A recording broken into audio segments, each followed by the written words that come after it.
Hello, hi everyone, Rinku kitchen में आप सभी का स्वागत है। आज मैं आपको गेहूं के आटे से बनी लच्छा पराठा की रेसिपी दूंगी। लच्छा पराठा को आज मैं 4 तरीके से बताऊंगी। आप किसी तरीके से बनाइए, देखिएगा आपको ये पराठे काफ़ी अच्छे लगेंगे। तो चलिए पराठा बनाना स्टार्ट करते हैं। इसके लिए आटा रोटी के आटे जैसा बना करके तैयार करना है और एक गोला इसी तरह से लेना है और फिर उसे रोटी की तरह बेल लेना है।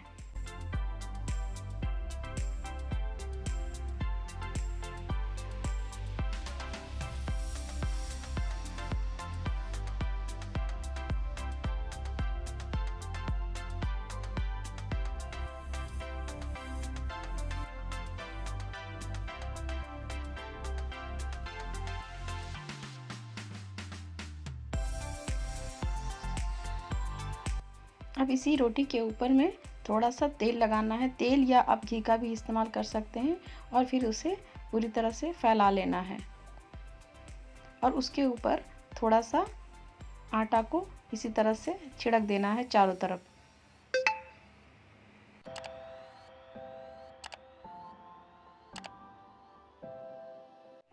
और फिर नाइफ़ की हेल्प से उसे इसी तरह से कट करना है और फिर जहाँ से कट किए हैं उसी तरह से घुमाते हुए चारों तरफ से राउंड एंड राउंड इसी तरह से फैला लेना है और फिर इसी तरह से उंगली के सहारे इसे दबाते हुए फ्लैट कर लेना है।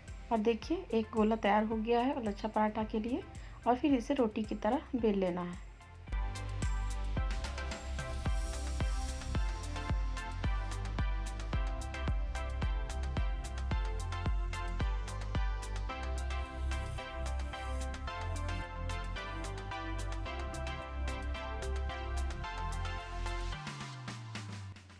तो देखिए एक तरह से लच्छा पराठा बन करके तैयार हो गया है। और अब चलिए दूसरा तरह का भी लच्छा पराठा देख लेते हैं। तो इसके लिए फिर मैंने एक इसी तरह से आटे की एक पेड़ा लिया है और फिर उसे भी रोटी की तरह बेल लेना है।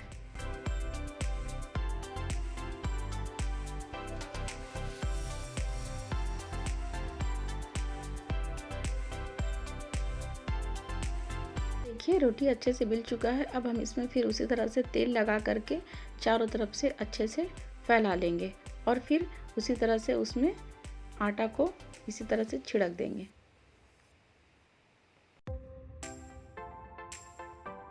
और फिर उसे कुछ इस तरह से फोल्ड करना है। पहले ऊपर रखना है, फिर उसे ऊपर से नीचे की तरफ घुमाना है। बचपन में हम सब ने पंखा बनाया होगा कागज़ का, कुछ इसी तरह से इसे फोल्ड करना है और फिर उसे पूरी तरह से गोल गोल इसी तरह से घुमा करके इसे भी फ्लैट करके रोटी की तरह बेल लेना है।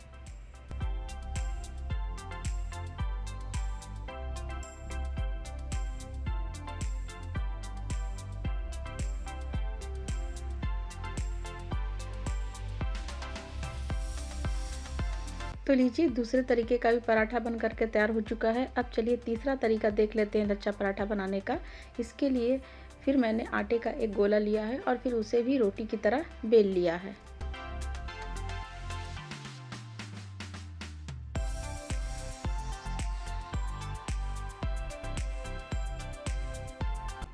अब फिर हम इसमें तेल डालेंगे और चारों तरफ से इसे अच्छे से मिला लेंगे और फिर उसी सेम प्रोसेस की तरह ऊपर से आटा को छिड़क देंगे।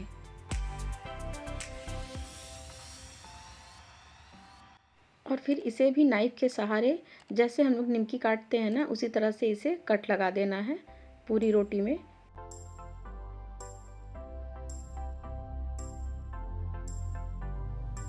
और फिर उसे एक साथ इस तरह से इकट्ठा कर लेना है और फिर उसे राउंड राउंड इसी तरह से घुमाते हुए एक गोला का शेप दे देना है और फिर फ्लैट करके इसे भी रोटी की तरह बेल लेना है।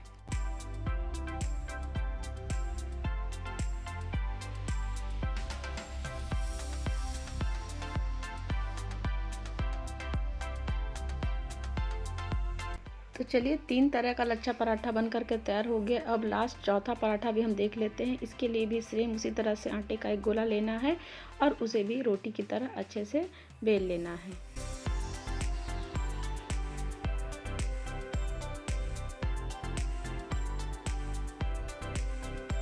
और फिर सेम उसी तरह से इसमें तेल लगा करके चारों तरफ से इसे मिला देना है।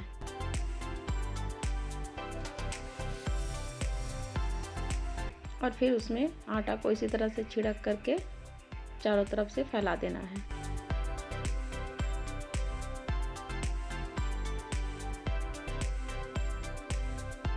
इसके बाद इसमें हल्का हल्का नमक छिड़क करके उसके बाद फिर इसमें बारीक कटा हुआ लहसुन को इसी तरह से फैला करके रखना है।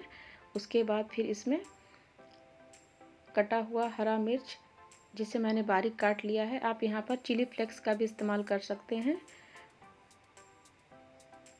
और कटा हुआ धनिया का पत्ता, इसे एकदम बारीक ही काटिएगा।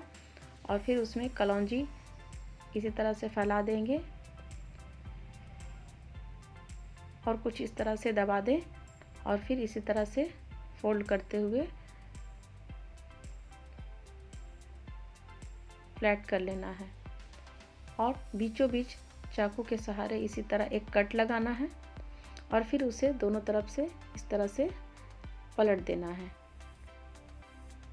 अब फिर उसी तरह से गोल गोल घुमा करके एक गोला का शेप देना है और फ्लैट करके रोटी की तरह बेल लेना है। तो देखिए हमारा आखिरी लच्छा पराठा भी कितना बढ़िया बन गया है।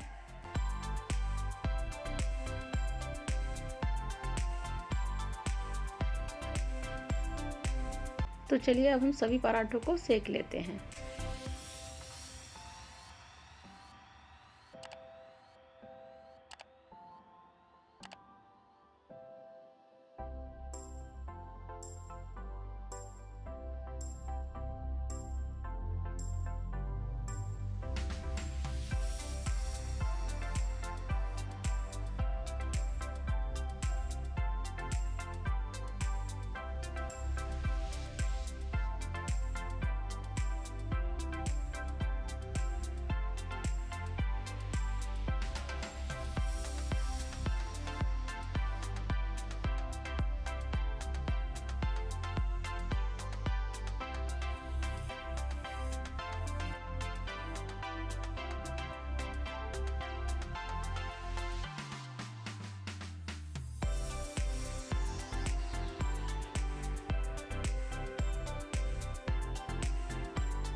तो लीजिए सभी पराठे हमारे यहाँ पर सीख चुके हैं।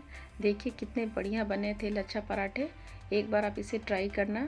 अगर आपको ये रेसिपी अच्छे लग रहे हैं तो लाइक ज़रूर करना, अपने फ्रेंड्स एंड फैमिली को शेयर करना। अगर आपको कोई और रेसिपीज़ के बारे में जानना है तो कमेंट सेक्शन में ज़रूर बताइएगा, मैं वो रेसिपी ज़रूर लेकर के आऊँगी। मिलते हैं नेक्स्ट रेसिपी में। Bye bye.